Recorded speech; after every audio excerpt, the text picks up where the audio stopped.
guys, it's me, Mod. Today we can review the Rubik's Cube. It's a 3D combination puzzle with all kinds of colors. We have the white, red, yellow, orange, blue, green, and yellow.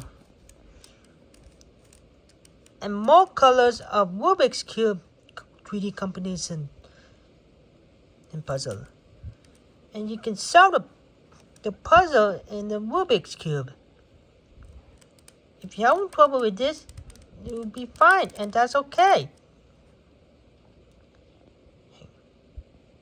There's a Rubik's trademark. It says Rubik's. It says Rubik's.com.